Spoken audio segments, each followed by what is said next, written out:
Happy day children. I hope you are all safe. This is 7th standard History Unit 1 Sources of Medieval India. Okay. First, what is history? You know, history is the record of past events. Okay. What is history? History is the record of past events. Okay. Yes. Already we divided history into 3 parts. Okay, we classified history into 3 types, that are ancient history, medieval history and modern history. Okay, already in your 6th standard you learned ancient history. Okay, in 7th standard we starts from medieval history. Okay, yes. First, it starts from sources of medieval India. First, it starts from sources of medieval India. Okay, yes. What are the sources of medieval India? That are inscriptions, temple wall, copper plate, and palm leaf. Okay, yes. What is inscription? Do you know about that? Inscription is nothing that are writing on the rocks and on the temple wall. Okay, writings on the rocks and the temple wall. Okay, yes, these are given more evidence and information about our past. Okay, yes. You could have seen many temples. Something would have been scribbled or writings, okay, which we cannot understand. Something is in other language. That is what we are called as inscriptions. Okay, and this inscription we come to know about the achievements of the rulers and what would be inscribed in that. Okay, that is the inscriptions. Okay, so inscriptions give the information of our past. Okay, yes. Now we going to learn about sources of the study of medieval India. What are the sources of study of medieval India? And temples, mosques, tombs, palace and fort as an important sources. Literary and inscriptional text, accounts of Arab and Turkish travelers. Okay, yes. Sources of medieval India with deals the period from AD 700 to AD 1700. Okay, that is called medieval history of India. Okay, the period starts from AD 700 to AD 1700. In Indian history, this period is classified into 2. Okay, that is early medieval period and later medieval period. Okay, early medieval period starts from AD 700 to AD 1200. Okay, and later medieval period starts from AD 1200 to AD 1700. Okay, yes. Numerous and varied sources are available. Numerous and varied sources are available to the historians engaging in the study of medieval India. Okay, numerous various sources are available. What are the various sources? That are inscriptions, monuments, coins, and the accounts left by Arab, Persian and Turkish chroniclers. Okay, yes. So, varied sources are available. What are the various sources? That are inscriptions, monuments, coins, and the accounts left by foreign travelers. Okay, these accounts are rich in detail and have given first hand information on the life of kings. Okay, these accounts are rich detailed information on the life of the kings, not only the kings, okay, the common people also. Okay, yes, though they provide very little information on the life of common people. Okay, first hand information on the life of kings, it give an information first preference in life of kings, and it provide little information on the life of the common people. Yes, the opinions of courtier and chroniclers are often one-sided. Okay, it is written in hyperbolic language. Okay, hyperbolic language, and the king's achievements of the kings. Okay, yes, let us now explore the various sources. What are the various sources available for the study of history of medieval India? Okay, sources. The sources are supporting materials. Sources are supporting materials, that are documents or records. Okay, records in the form of evidence to help reconstruct the past. Okay, so sources are supporting material. Okay, what are the sources? Classification of the sources. The sources are classified into two types, that are primary source and secondary source. Okay, these sources are the supporting material, documents or records. Okay, or records in the form of evidence. Okay, so these are the evidence. What are the evidence?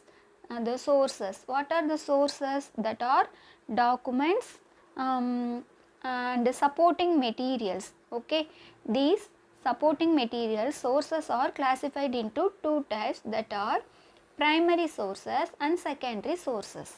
Okay, we examine the detail of political, economic and socio-cultural developments with the aid of sources. Okay, we can even examine the details of political, economic, socio-cultural developments with the aid of sources. Okay, so what are come under the primary sources? That are inscriptions, monuments and coins. Okay, the information available in them. Okay, and what are the secondary sources? The secondary sources are literary works, chronicles, travelogues, biographics and autobiographics. Okay, what are the primary sources? Inscriptions, monuments and coins. Secondary sources are literary works, chronicles, travelogues, biographics and autobiographics. Okay, yes, here what is travelogues? Travelogues is nothing but in olden days many foreign visitors visit to India. They are going back, they will write about notes as the place as where they are visited. Okay, that is called travelogues. Okay, first primary sources. First it starts from inscriptions. First it starts from inscriptions. Okay, yes, what is inscription? What is inscription? Already I told you what are that. Inscription or writings engraved on solid surface such as rocks, stones, temple walls and metals.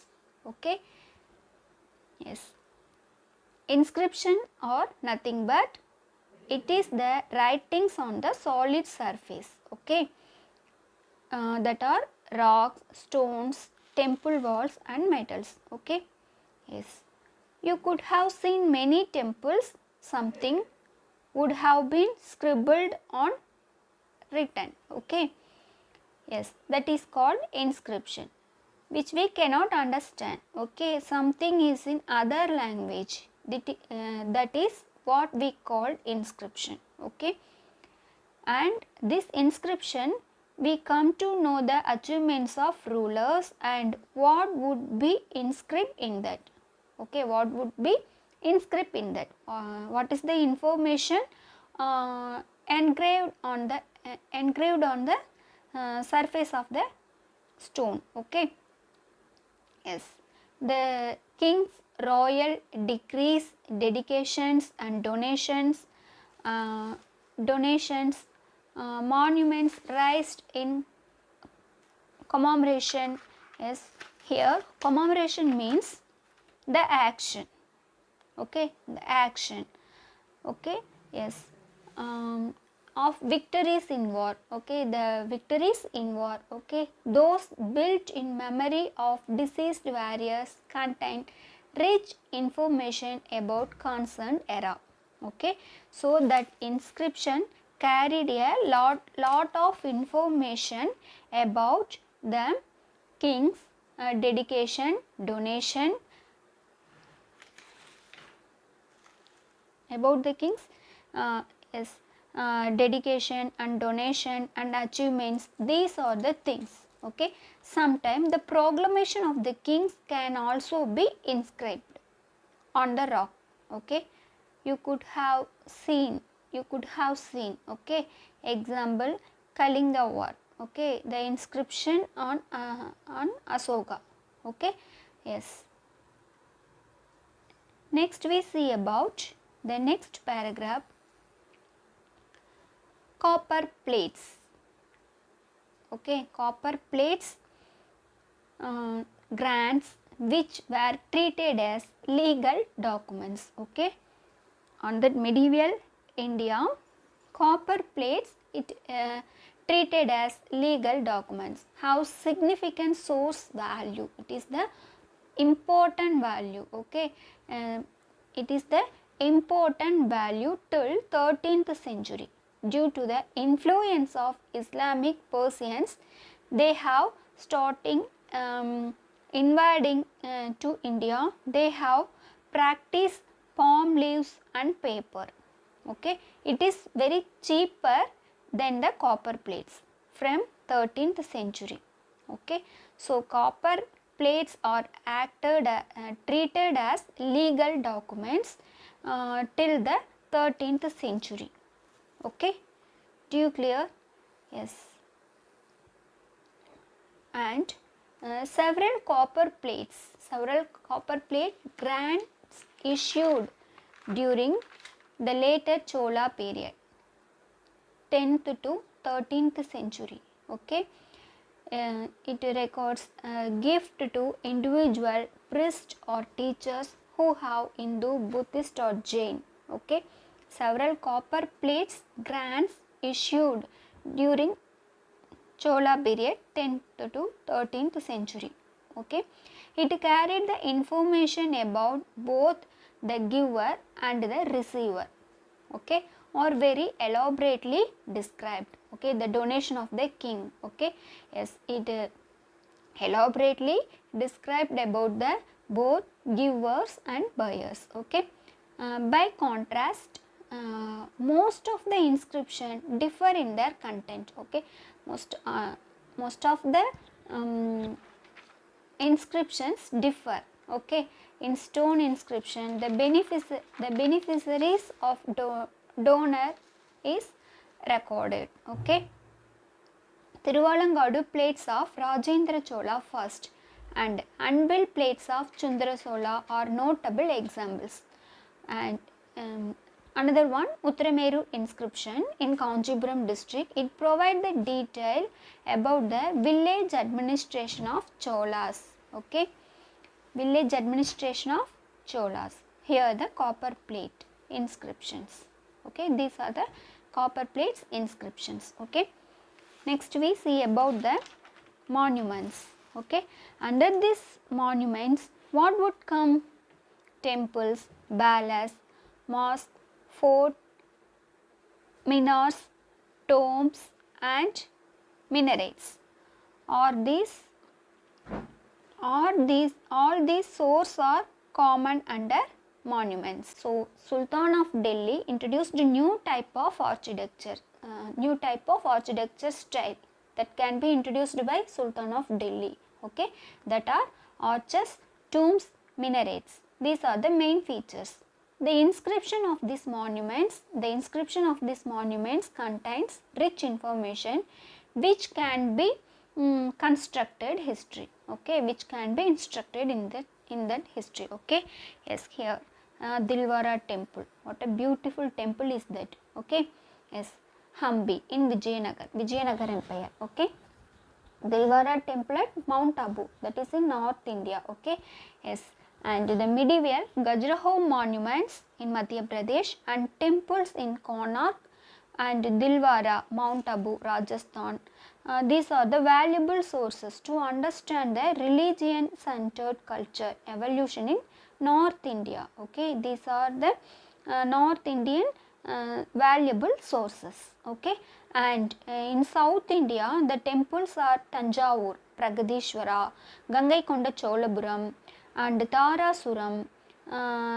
These are the magnificent structures the later Chola built in Tamil Nadu. Okay, Vitala and Virupaksha temples at Hampi similarly speaks the contribution of Vijayanagar rulers in 15th century. Okay, yes. Next, Gwadul Islam Masjid. Here, Charminar. It is a Charminar. Okay, Gwadul Islam Masjid, Modi Masjid, Jimma Masjid, Fatehpur Sikri Dargah and Charminar in Hyderabad are the important mosques belonging to the medieval times.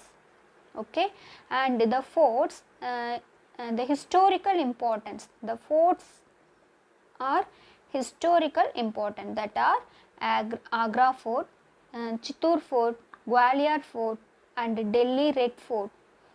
Okay, as well as the fort of Daulatabad. These are the important forts in the medieval history. Okay, next we see about the coins. Okay, the pictures and legend on the coins convey the name of the rulers with titles. Okay, titles that is usually the rulers have many titles before they enter the court. They will be calling the titles what they were awarded. Okay, the titles, events, places, dates, dynasties and logos. These are main. Okay, next, the combination of metals in the coins give us the information on the economic condition of the empire. Okay, the combination of metals, okay, that give the detailed account of the economic condition of that period, the particular empire. Okay, the mention of king's achievement like military conquest, territorial expansion and trade links and religious faith can also be found in the coins. Okay, so the coin gives lot of information about the economic conditions, achievements, titles of the kings. Okay, yes. Here the interesting one, Muhammad Ghori had stamped the figure of goddess Lakshmi on his gold coins. Okay, and had his name inscribed on it. Okay, it is an interesting one. Okay, this coin tells us that the early Turkish invader was in all likelihood liberal on religious outlook. Okay, silver coins introduced by Iltutmish. Alauddin Khilji introduced gold coins. Okay, Muhammad bin Tughlaq he gave a copper token currency. Okay, and they are indicating the coinage as well as economic prosperity or otherwise of the country of that time. Okay, what is the condition of what is the economic condition on that period. Okay, yes. Next we see about the religious literature. Next we see about the religious literature. Okay, then we will learn about the secondary sources, that is literary works. Literary works, it is subdivided into divided into two, that is religious literature and secular literature. Okay, religious literature, that means devotional movement in South India. The book written by the religious leaders or priest. Okay, likewise, who is that, Kambaramayanam, Nalayira Divya Prabandham, okay, and Devaram, Manika Vasagar's Tiruvasagam. Okay, these are the religious literature. These are written by the religious leaders, like the priests. Okay, devotional movement. Okay, devotional literature. It tell us about the history on that period. Okay, devotional movement in South India and later North resulted in development of Bhakti devotional literatures. In Chola period was known as period of devotional literature and works. Okay, like Kambaramayanam, Chekila's Periya Puranam, Nalayira Divya Prabandham.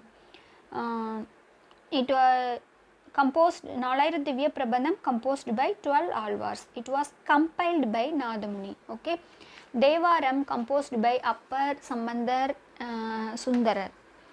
It was compiled by Nambiyandar Nambi. Okay, Manika Vasagar's Tiruvasagam, all were scripted during the Chola time. These are scripted in Chola time. Okay, next secular literature. Secular literature means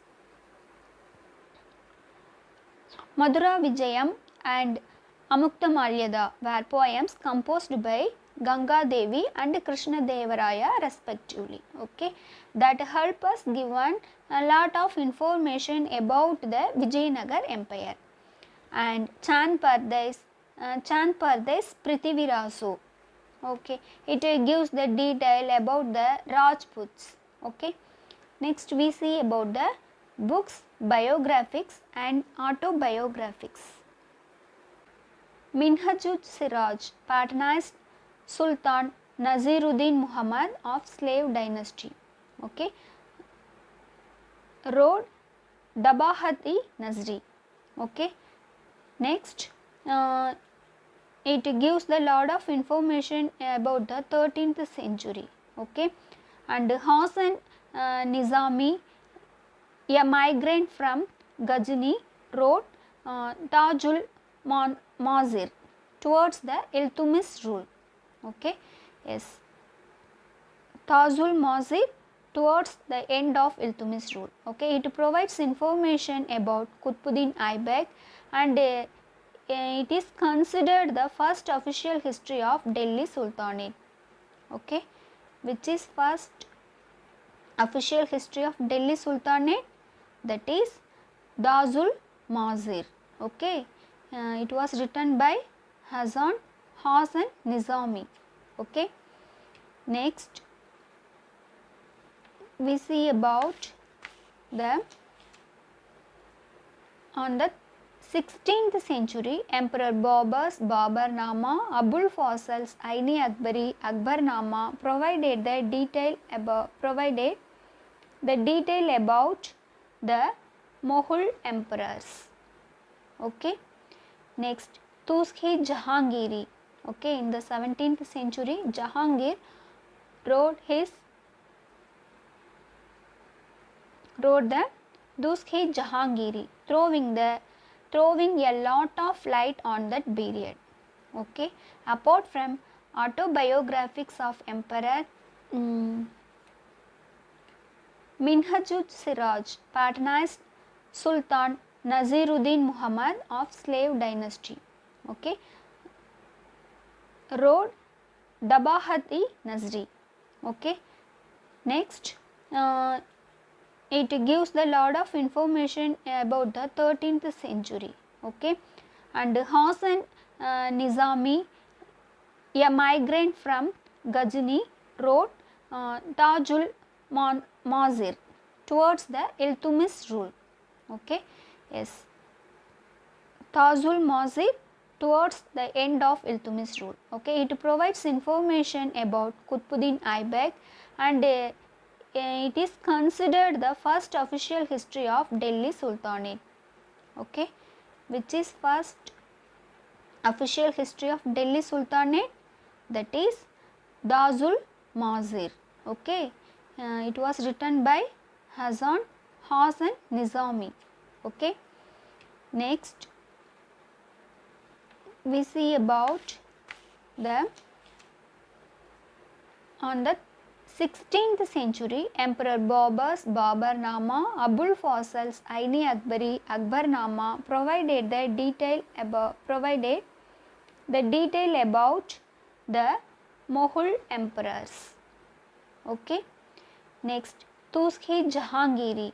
Okay, in the 17th century Jahangir wrote the Tuskhi Jahangiri, throwing a lot of light on that period. Travelers and travelogues.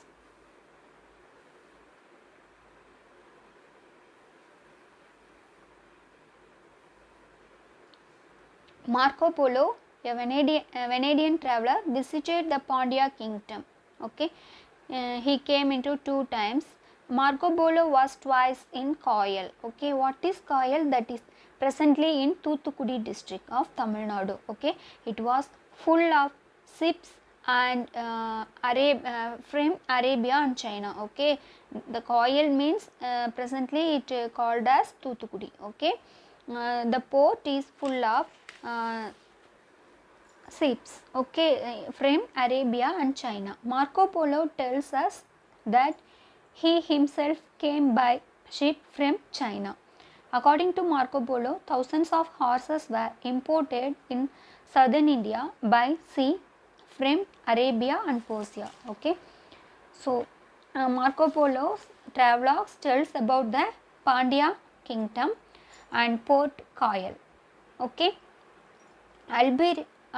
next we see about the Al-Biruni, 11th century. Okay, Muhammad of Ghazni is one of his campaigns, and he stayed of India for 10 years. Okay, Al-Biruni accompanied Muhammad of Ghazni. He stayed India in 10 years. The most accurate accounts of Muhammad's Somnath expedition. These travelogues, Al-Biruni's travelogues, tell about the detail about the Muhammad Ghazni's invasion. Okay, the Somnath expedition, that of Al-Biruni. As learned man and the scholar, he travelled all over India. Okay, Al-Biruni travelled all over India and trying to understand India and her people. He learned Sanskrit and studied philosophy of India. Okay, Al-Biruni discussed Indian conditions, systems of knowledge, social norms and religion.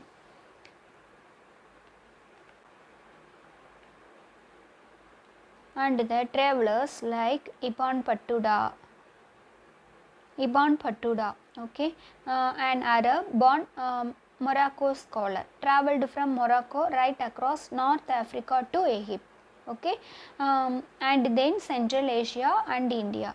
His travelogues, Rihla, the travelers, contains rich detail about the people and the countries he visited. Okay, those were the days when Sultan Muhammad bin Tughlaq transferred his capital from Delhi to Devagiri in south, okay, converting the cities into desert. we learn from his Indian merchants were carrying on brick trade in the foreign ports and Indian ships in the seas. Okay, so Ibn Battuta, the book travels, it also describe about the Muhammad bin Tughlaq. Okay, those were the days when Sultan Muhammad bin Tughlaq transferred his capital Delhi to Devagiri. Okay, converting the city into desert. Okay, these are the details we collect from Ibn Battuta's travelers book. Okay, then the conclusion. In South India, Vijayanagar had many foreign visitors. Okay, who visited behind in the medieval India. In South India, Vijayanagar had many foreign visitors who left behind their details, accounts and their state. Okay, all of them recorded their observations. Okay, all of them recorded their observations, which are very useful for us today to know the glory of Vijayanagar Empire. Okay, yes, just we recall the lesson in summary. Okay, the period from AD 700 to AD 1200, from AD 1200 to 1700 are classified as early medieval and later medieval periods in South India. Okay, sources are classified as primary and secondary sources. Inscriptions on stones, rocks and the temple wall and copper plates grants the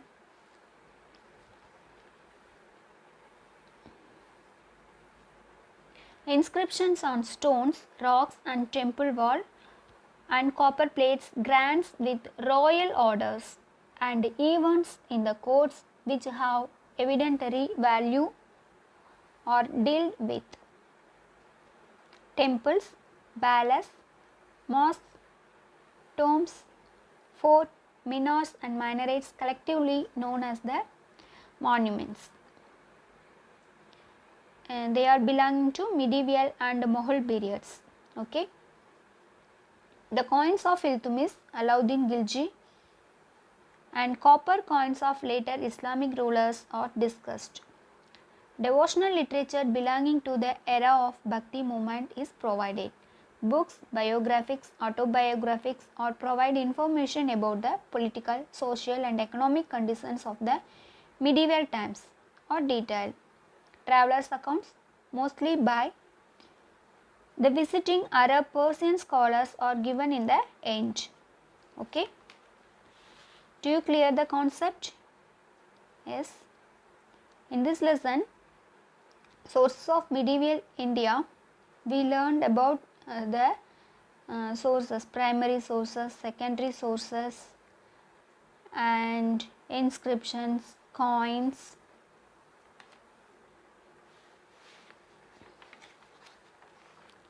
literature, biographies, copper plates. These are the evidence of our past history. Okay, yes, are you clear? Yes, take the book and read the lesson carefully. Okay, pronounce the new word, practice a new word correctly. Okay, pronounce it clearly. Okay, we will see the next video. Thank you, students.